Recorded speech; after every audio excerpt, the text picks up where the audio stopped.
Less than a year since it started, those involved with the co-responder unit in Joplin say it's helping them address people in crisis in an impactful way. I'm Samantha Walker, and I'll have that story coming up. Plus, as students prep for summer break, the break for many student loans is ending. What you need to know. The last living American hostage is released by Hamas. I'm Greg Falca in Tel Aviv. That's my story coming up. The 4 states' most watched news starts now. The Joplin Police Department says it is already seeing a positive impact just 6 months in from starting a co-responder unit, which helps pair mental health professionals with community members in crisis. This is KOAM News at 9 on Fox 14. I'm Tanya Bach. KOAM's Samantha Walker joins us with the details. It's common for Joplin police officers to respond to the same people when it comes to situations from homelessness to substance abuse. It's a cycle. It's a spin. You have a person who's going through some type of crisis in their life on the street. Officers get there because the situation is unsafe or a person doesn't typically know how to handle the situation. The officer can call these co-responders. They arrive and they can put their heads together and say, hey, this person doesn't need to be in jail. The co-responders unit focuses on de-escalation techniques, helping those in crisis find the resources they need, from shelter to medical care. You have a person who is trained as a mental professional. They can assess the situation, see, okay, this person needs to go to the hospital versus, hey, this person doesn't need to go to jail. Co-responders are not police officers, and they intentionally don't wear police uniforms on scene. So it allows them to feel a little more comfortable to open up and tell me what's really going on. But they are still embedded into the department. This is not a standalone, separate entity, but these folks are embedded physically inside the police department so that they can work closely with police officers and police command. Chief Pearson says one of the biggest impacts they see the co-responders have had is that use of force numbers have gone down significantly. In years past, the only tool that an officer had in their toolkit to deal with people in these situations was arrest, which meant they had to go hands-on with the person, and that led sometimes to uses of force. Well, with these civilian co-responders, they arrive on scene, and many times that means that they can have a non-traditional resolution. They say now they have people actively seeking out help by going to the Joplin Police Department and asking for someone from the co-responder unit. When we build trust with them, it means a lot because I know they're struggling. I don't see this problem with drug and alcohol addiction going away anytime soon. I don't see the problem with homelessness going away anytime soon. So as long as these folks are in our community and they need our help, we have to have a program like this. Reporting in Joplin, Samantha Walker, KOAM News. And right now, there are 3 full-time co-responders working with the department. They hope to continue to grow the program in the hours they're available as more and more people become aware of it. Meteorologist Lindsay Gaffney joins us now with a first look at weather. Well, temperatures tonight dropping down through the 60s and into the low 50s. Now, clouds are also going to start to clear out from that low pressure system that's been set off to the southeast. It did bring a few isolated showers to the area, but all that's going to be clearing out here shortly. And as we get into tomorrow morning, again, temperatures dropping down to about 58, 59 degrees, but we're warming up, sunny skies all day long, and temperatures are going to be reaching the low 80s, 82, 83, maybe even pushing up to 84 across the area. And again, sunny skies all day long. As we continue through the rest of the week, temperatures are going to continue to warm up. 87 for our high on Wednesday. Sunny skies continue. A little drop in temperatures on Thursday, but I'll have more details coming up. All right, thanks, Lindsay. As students all over the 4 states move into the graduation phase of the school year, a financial plan and burden may await them if they plan on entering college.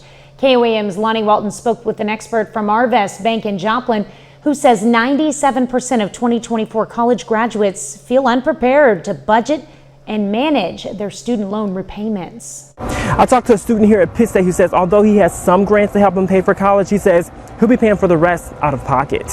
One day open the school for behavioral kids who have behavioral issues. That's kind of like my biggest dream, biggest goal I want to achieve. Thomas Mayhew is excited because he will graduate with his bachelor's degree in sociology this week. He says he's passionate about working with kids. Give back and provide and like give a safe place for kids who are sometimes overlooked, for sure. All that studying is great, but the price isn't. Mayhew says he has some grants for college, but FAFSA and student loans is kind of the go-to. Mayhew, along with other students, are on the right track with student loans, according to Jenna Smith of Arvis Bank. She says many students wouldn't be able to attend college without them. It's important to understand the type of student loan you have and to understand the type of repayment system that you're going to have, because every student loan is going to be a little bit different. Some people don't like credit cards, but according to Smith, they can be a great asset if you know how to use them. You can use your credit card to make all of your purchases and then pay it off in one lump sum at the end of every month. And that's a way that you can also earn rewards. Finally, Smith says if you want to succeed at this, you're going to have to budget. Sure, you understand the difference between your wants and your needs. Obviously, paying off your student loans is going to be a need. With all this information, I asked Mayhew how worried he was about those loans. Yeah, a little bit. Reporting in Pittsburgh, I'm Lonnie Walton, KOAM News. Now, Arvis Bank says 6 out of 10 high school juniors and seniors say they do not feel capable of managing their own credit. Missouri history comes to life at Steadley Elementary today in Carthage, Missouri. Third graders celebrated the end of the school year with their annual Famous Missourians project. Students got to choose famous Missourian to become and tell that person's story, and part of the transformation was dressing like that person and learning all about their life. Now, family, friends, and the public joined the students at the Steadley Library to listen to the presentations. Wasn't that hard to build? And then we took pictures, we built our speech, typed it on our computers. A different third grade class will present their own famous Missourians each morning this week. Well, coming up, lowering prescription drug prices. President Trump moves to lower drug prices. I'm Connor Hansen in New York with more on how the pharmaceutical industry is responding. Coming up. Plus 3 decades of life-saving service. See how the community is honoring an organization that's been keeping hospitals supplied with blood for 30 years. Rock Show's back. Free to rock your face off. May 16th through 8 a.m. President Trump signs an executive order aimed at lowering the cost of prescription drugs, but pharmaceutical companies are pushing back against the new policy. Fox News' Connor Hansen reports. Americans have been getting ripped off for too long. President Trump is aiming to lower drug costs with his latest executive order. Starting today, the United States will no longer subsidize the health care of foreign countries. The order directs the government to tie what Medicare pays for drugs to the lowest price paid by other countries. For the first time in many years, we'll slash the cost of prescription drugs, and we will bring fairness to America. Drug prices will come down by much more. The new policy will likely only cover some Medicare drugs, such as cancer infusions, along with weight loss medications like Ozempic.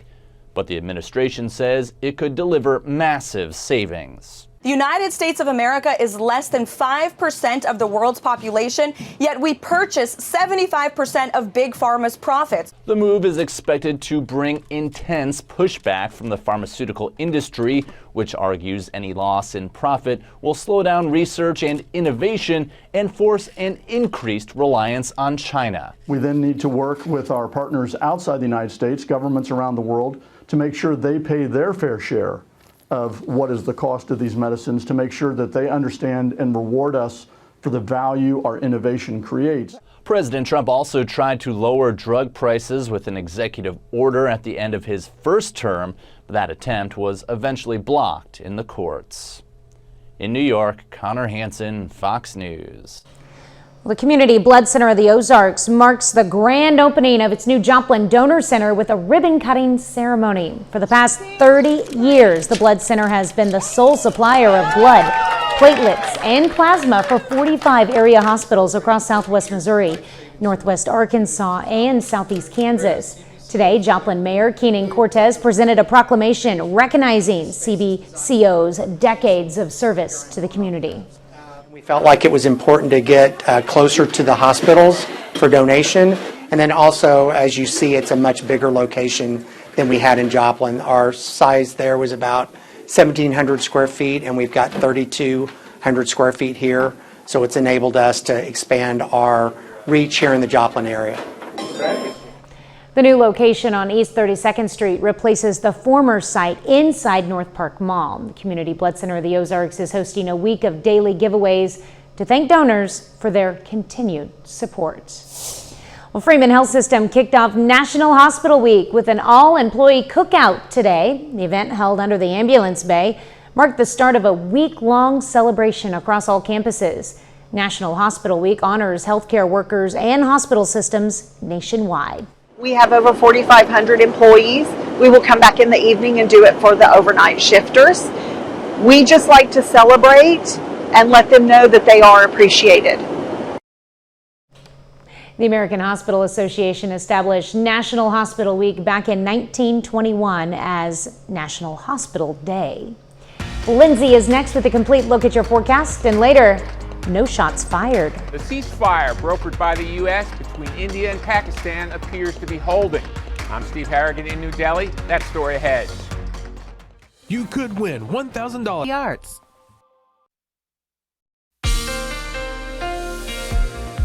Well, it has been a wonderful weekend and a wonderful day so far. Taking a look outside downtown Joplin from the Cornell Arts and Entertainment Complex. We had a mostly sunny day today. Temperatures reached the upper 70s. You can see we're slightly above average, but it was a pretty nice day today. Now, temperatures are going to continue to warm up through the rest of the work week. And we are also clearing out of all those clouds. Now, we had that low pressure system sitting out in the southeast. It did bring a few isolated showers, some clouds to the area, but it's all clearing out tonight. So for tomorrow, it's going to be all day sunny skies. Temperature is getting into the low to mid 80s. So we did see 80-degree weather on Sunday, but we're going to actually be the first time for this season that we're in the 80s, in the mid 80s. That doesn't stop there. By Wednesday, we're starting off in the mid to upper 60s, so we're going to be really warm to start our day off, and then highs getting into the upper 80s. Now take a look at our surrounding cities. Kansas City 92, Wichita 94, Oklahoma City 96 degrees. Out in Texas, they're in the 100-degree range, so we're definitely seeing that warm up. It's not long-lived because by Thursday we are dropping back down. We've got a dry line pushing through, so you can see how those winds are shifting out of the west. It's not bringing any rain chances on Thursday, but it is going to be a drop in temperatures. But we're still starting Thursday off in the low 70s, upper 60s. So that's going to be what we start our temperatures off with. And then we're only getting up to the low 80s, so it's a good 10-degree drop there. Now by Friday, we are going to start to see the effects of that low pressure system that moves in on Thursday. That's going to cause some showers, isolated thunderstorms in the area Friday midday through the afternoon and into the evening. Now that low pressure system drops a cold front just south of us. However, we've got a lot of energy in the atmosphere, so we could see some storms firing off in our area Friday night. It doesn't stop there, though. We have recurring chances for thunderstorms through the rest of the week. Saturday afternoon, you can see isolated showers, isolated thunderstorms, and then another round moving in from the northern part of our area. That's what we're going to see, a potential storm chance just south of Kansas City for Saturday night into Sunday morning. But those storm chances return again Sunday. You can see out in Texas into Oklahoma, another round of thunderstorms being pushed into the area. But those storm actually chances continue until Tuesday. So Friday through Tuesday, we have potential for severe weather each night. Starting Friday, our severe threat is going to be mostly staying south of I-44 out towards the east. Kentucky, you can see just out to Tennessee, Arkansas, it's going to be where the main threat is. Still a few days away, so it could change. Kansas City, the threat is going to be up in Kansas City just north of us. That's where we're seeing the severe threat on Saturday. And then Sunday, we saw those storms pushing in from Texas, Oklahoma, up to the northeast and then out to the east in Arkansas. So we've got a lot going on over the next couple of days. Warm temperatures to even hot temperatures through the midweek. And then those storm chances potentially severe starting Friday night, continuing through Tuesday. All right, well, students at the Carthage Tech Center wrap up a three-week project today by presenting their own custom chocolate bar creations. The final assignment of the year tasked students with developing a chocolate recipe, designing packaging, and creating a marketing strategy. Good job, kids. Well, coming up, slashing tariffs. U.S. and China slashed tariffs, but only temporarily. I'm Caroline Shively in Washington. I'll have that story coming up. That's first responders. Stocks soared today after the U.S. and China agreed to drastically cut their dueling tariffs for 3 months while the two global powers work to hammer out a broader deal. Fox News correspondent Caroline Shively reports from Washington. U.S. and China have cut a 90-day deal to slash tariffs, a temporary truce in a trade war that has already hit U.S. ports and threatens to tip the global economy into a recession. I think it's going to be fantastic for China. I think it's going to be fantastic for us. The U.S. agreed to drop the 145% tax on Chinese imports to 30%, and China dropped from 125 to 10%. The market soared on the news Monday as the two sides continue negotiations. Administration officials say they'll use the 3-month pause to rebalance trade.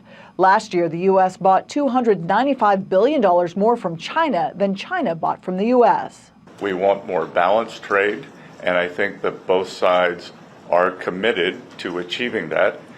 We would like to see China open to more U.S. goods. Some analysts say it's too early to call it a win. If you look at what Trump is doing, he's blinking. He's stepping things down and claiming victories. This follows a deal Trump made with the United Kingdom last week. But the overall 10% tariff on imports remains in place for U.S. trading partners, including the UK, with higher reciprocal tariffs on a number of countries and industries. They have assessed 10% to 25% tariffs on our allies, the very people that we would need, our friends and allies, in order to deal with China. So to me, they've been approaching this all upside down. If an agreement isn't reached, the higher tariffs will return in mid-August. In Washington, Caroline Shively, Fox News. The Agriculture Department suspends live cattle, horse, and bison imports through the U.S. southern border due to the threat of a dangerous flesh-eating parasite. It's called the New World screwworm, which is actually a fly. The name comes from how its maggots feed on an animal by burrowing or screwing into a wound or opening. The New World screwworm was eradicated in the U.S. nearly 6 decades ago. The Department of Agriculture says the parasite was recently detected in remote Mexican farms. A Mexican agriculture official says the ban is unnecessary and does not fix the problem. Up next, a classic TV star, iconic cars, and a night at the drive-in. See who's rolling into Barco for a spooky screening under the stars. Warm weather means drive-in weather, and the Barco Drive-In Theater in Lamar has the perfect weather to get the crowds laughing. And tonight, the drive-in features the movie Munster Go Home, and along with the movie, a special appearance by the original Eddie Munster himself, Butch Patrick. So when I was a kid, 14, 16, 17, 18 years old, drive-ins were very common. Today, they're about 1 in 20 are still in existence, or maybe even less, but there's about 400 or 500 of them left. There were at one time 5,000. So the neat part about it is I can show the Munsters movie, get people to come out with their kids. It's a good way to sort of relive the 60s and introduce a new group of people to the drive-in. That's for sure. The Barco Drive-In Theater has been offering outdoor movies and classic snacks since 1950. 30 more minutes of news, weather, and sports coming your way. An American-Israeli soldier returns home after 584 days in captivity. How his release could impact hostage talks still underway. And celebrations on both sides of a tense border. India and Pakistan agreed to a ceasefire after deadly clashes in Kashmir. At Roper Honda. You're watching the 4 states' most watched news. This is KOAM News at 9 on Fox 14. I'm Tanya Bach. The last living American hostage held by terrorists in Gaza is released. But it could just be a political ploy by Hamas. Fox News senior foreign affairs correspondent Greg Palcock has more from Tel Aviv. Festive atmosphere here in Tel Aviv as Israeli soldier Idan Alexander, an American citizen, receives a hero's welcome after being freed by Hamas. He was taken hostage during the October 7th attacks and held captive for 584 days before being released to the Red Cross on Monday. He's now undergoing medical evaluations and reuniting with his family.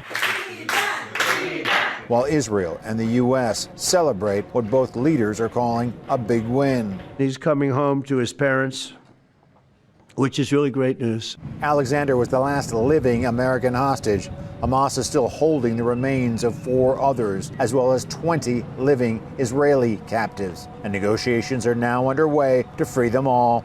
A serious, credible proposal is now on the table, a deal that would bring all of our hostages home. But that process is not moving fast enough for the families of some of those captives. The other 58 hostages have no time left. They are in hell. Hamas claims it released Idan Alexander to show, quote, flexibility. But there's also a political calculation, with some speculating that the terror group is trying to get the U.S. to disengage in Gaza. Hamas is trying to peel the United States out of having anything to do with this conflict. So the United States is still going to have to stay involved. American envoys Steve Witkoff and Adam Bowler are also here in Israel to, among other things, help Alexander with his recovery process. In Tel Aviv, Greg Palcon, Fox News. Well, the governor of Baja California says her U.S. tourist visa and her husband's have been revoked. Marina del Pilar Aviar shared the news on social media but did not say why the Trump administration made the call. Her husband, Carlos Torres, a Marina party member, says it's not a formal indictment and that his conscience is clear. Avia says she hopes the issue will be resolved soon. India's military operations chief holds talks with Pakistan counterpart about the next steps after a ceasefire as airports and stock markets reopen. Fox News correspondent Steve Harrigan has more from New Delhi. Celebrations throughout India and Pakistan as a ceasefire is announced following days of intense fighting. It started with an Indian airstrike in the disputed Kashmir region, a retaliation for a recent terror attack. From there, it nearly spiraled out of control. Dozens of casualties were reported, but a temporary truce, brokered in part by the U.S., is now in place, with the Indian military saying it achieved its objectives. We neutralized the terrorists that we selected to be neutralized. It was graduated and it was proportionate. India's military operations chief held talks with his Pakistani counterpart on Monday, and despite a few initial violations, the ceasefire appears to be holding, though Pakistan says that could change at any moment. If someone challenges our self-restraint, we will defend our land. For now, civilians on both sides of the border are claiming victory. We celebrate the historic victory of Pakistan over India. The Falcons of Pakistan brought pride to the nation. Whatever ceasefire, our Prime Minister must have got it done on his own terms. But in Kashmir, residents say they are not interested in politics.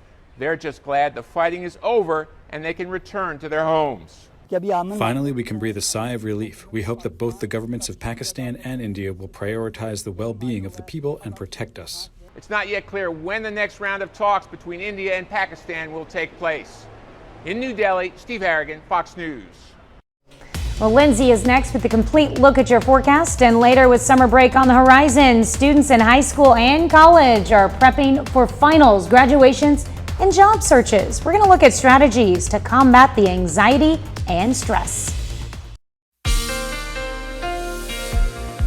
Well, it has been a wonderful weekend and a wonderful day so far. Taking a look outside downtown Joplin from the Cornell Arts and Entertainment Complex. We had a mostly sunny day today. Temperatures reached the upper 70s. You can see we're slightly above average, but it was a pretty nice day today. Now, temperatures are going to continue to warm up through the rest of the work week. And we are also clearing out of all those clouds.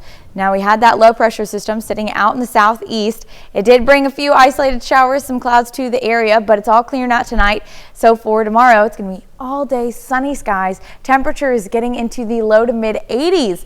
So we did see 80-degree weather on Sunday, but we're going to actually be the first time for this season that we're in the 80s, in the mid 80s.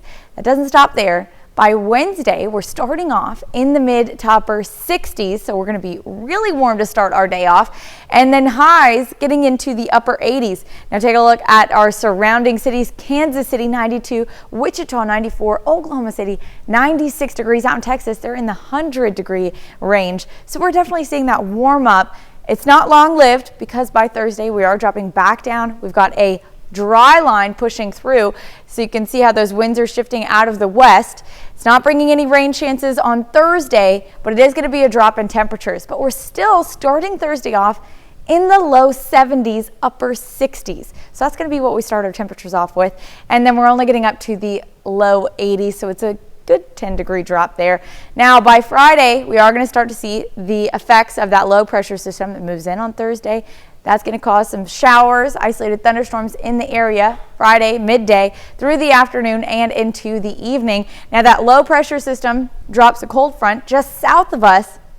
However, we've got a lot of energy in the atmosphere, so we could see some storms firing off in our area Friday night. It doesn't stop there, though. We have recurring chances for thunderstorms through the rest of the week. Saturday afternoon, you can see isolated showers, isolated thunderstorms, and then another round moving in from the northern part of our area. That's what we're going to see, a potential storm chance just south of Kansas City for Saturday night into Sunday morning. But those storm chances return again Sunday. You can see out in Texas into Oklahoma, another round of thunderstorms being pushed into the area. But those storm actually chances continue until Tuesday. So Friday through Tuesday, we have potential for severe weather each night. Starting Friday, our severe threat is going to be mostly staying south of I-44 out towards the east. Kentucky, you can see just out to Tennessee, Arkansas. It's going to be where the main threat is. Still a few days away, so it could change. Kansas City, the threat is going to be up in Kansas City just north of us. That's where we're seeing the severe threat on Saturday. And then Sunday, we saw those storms pushing in from Texas, Oklahoma, up to the northeast and then out to the east in Arkansas. So we've got a lot going on over the next couple of days. Warm temperatures to even hot temperatures through the midweek. And then those storm chances potentially severe starting Friday night, continuing through Tuesday. Well, for years, the city of Springfield has looked at building a new convention center in town, and now that plan may soon get some big funding from the new state budget. But as Adam Woodbury reports, it's not a done deal just yet. It's certainly been a project that this organization has been exploring for decades now. Springfield's plans for a new convention center could soon be getting a large financial boost. The state promising $30 million, which the city would have to match. But as you might expect, there is a catch. The bill awaits Governor Mike Kehoe's signature, and it could be vetoed. It's something that's been talked about. It's something that previous reports have clearly spoken to the economic benefit of it, and certainly that we're not competing right now. Mark Heckey is the president of Visit Springfield and a strong advocate for the new convention center. The Springfield Expo Center downtown hasn't been updated in 20 years. You layer that in with other communities that have continued to expand their spaces, added new amenities. The Expo Center is pretty much a dinosaur right now. At this point, no definite plans have been made for where the center would go. Some of the possibilities are a vacant lot next to the Expo Center, somewhere near Lake Springfield, and even next to Bass Pro Shops on Sunshine. But some people living near there have their concerns. My biggest concern is that there is a lot of traffic already coming down Sunshine almost any hour of the day, but especially during, the commute. We are currently in the middle of a research project to help us better understand what would be the best location. I think, one of the things that is really going to be drawn out is what's around it, because that's what's needed, right? But in the meantime, without an updated facility, he says Springfield is missing out. We have a sales team here that's what their job is to go around the country and look for business to bring to Springfield, and more we are hearing no because our facility is just not good enough. Well, still ahead, Fairland Slow Pitch Softball competes at the Class 3A state tournament. Plus, Pittsburgh State Baseball finds out its seed in the NCAA tournament. John Dales has those stories and more up next in sports. Stay on Fox. Fairland Slow Pitch Softball earned its spot in the Class 3A state tournament about a week and a half ago. Now, it was supposed to take place last Tuesday, but because of inclement weather, it gets postponed until today. The Lady Owls win their first game of the day, 4-3 over Tushka. After 11 days off, Fairland really doesn't look rusty at all. Handed the Lady Tigers just their 9th loss of the season. All of the state tournament games get played in the same day, so the Owls advance to the semifinals just a few hours later. And in that semifinal game, Fairland held a 4-0 lead in the final inning, but Arapahoe Butler comes roaring back to score 8 unanswered runs. The Indians win it in extras, 8-4, and unfortunately that ends the Lady Owls season, just a win shy of an appearance in the state title game. Fairland finishes its 2025 campaign with a record of 29-8. Now, Pittsburgh State baseball had a disappointing first-round exit in the MIAA tournament late last week, but the Gorillas have to quickly put that in the rearview mirror, and late last night they hope to hear their name called in the NCAA selection show. The Gorillas do, in fact, get selected to the 2025 NCAA tournament. They're one of 56 teams to make it. We thought maybe they might host a regional here in Pittsburgh, but instead, as the 3 seed, PSU will travel up to Mankato, Minnesota. Here's a look at the bracket for the Central region. Central Missouri is the other host. Seeds 2, 3, 6, and 7. All of them will be part of the same quad at Minnesota State. Now, it's the same format that we just saw last week for softball. Double elimination until only 1 of 4 teams remain. As you just saw, that sets up a battle on Thursday in the first game between 3-seed Gorillas and the 6-seed Henderson State. The Reddies finished as the runner-up in the GAC tournament this past weekend. We'll hear from the Gorillas before they leave for Minnesota later this week. And as I just mentioned, Pittsburgh State and Missouri Southern softball took part in the NCAA regionals at the end of last week. Neither the Lions nor the Gorillas advanced to super regionals, but a few individuals get named to all-region teams released this afternoon. Katie Gray and Kiki Pickens from Missouri Southern are on the first team, along with Heather Arnett from Pitt State. Then on the second team, Southern freshman Bailey Dillon and PSU senior Courtney Story. In Major League Baseball, the Cardinals and Royals renew their rivalry this weekend in KC. Both of them have been great in the month of May. We'll start with the Redbirds. They beat the Phillies 3-2 tonight. They've now won 9 games in a row, and that's the longest active streak in Major League Baseball. Mason Wynn and Ivan Herrera both hit home runs. Kyle Leahy gets the win on the mound after coming out of the bullpen and going 2 1/3 innings without allowing a run. Royals had won 7 in a row before losing a couple to the Red Sox over the weekend. They lead the Astros 7-4 in the 8th inning as we come on the air. It's the first game of a series, 3-game series between these two. Bobby Witt Jr. with 2 hits and 2 RBIs already. Michael Wacha went 6 1/3 innings on the mound, allowing just 2 earned runs. Looking forward, though, to that series at the end of the week between the Cardinals and Royals. Like I mentioned, both of them playing pretty good baseball right now. I know. It should be fun to watch for sure. sure. Yeah, definitely. All right, thanks, John. We're back with more news after this.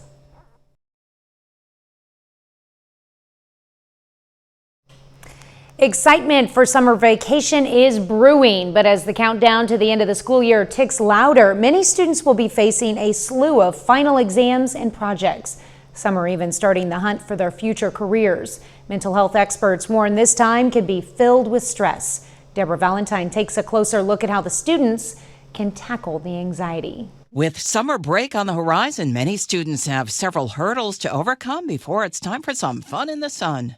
A lot of students are going into finals. Students are trying to look for a job as they're graduating, and so they might be under some financial strains. But while behavioral health experts say it's normal to feel stressed as responsibilities mount, they advise against engaging in unhealthy coping methods like emotional eating, self-isolation, and oversleeping. Instead, professionals recommend stress prevention tools that won't trigger negative side effects. Obviously, physical activity does really well, taking deep breaths. Meanwhile, understanding what causes your stress can make it easier to tackle it in the future. You can also keep what's called a stress journal. You can just kind of keep track of what the stressor is and what caused the stressor, and then how you reacted to that stressor, and then maybe how you manage that stressor. And if you do that for a few days, maybe up to a week, you might start to identify some of those things that are causing a lot of stress. But as end of the school year tasks keep piling up, experts explain how the Eisenhower Matrix tool can encourage organization. It's just little boxes that, put your tasks that you have to do in a priority list, essentially. The things that we have to do right now that are urgent and super important versus urgent but not important versus not urgent but important versus not urgent and not important. Deborah Valentine, Fox News. Still ahead, from superhero showdowns to sci-fi twists and music drops, we'll show you what's new in home entertainment.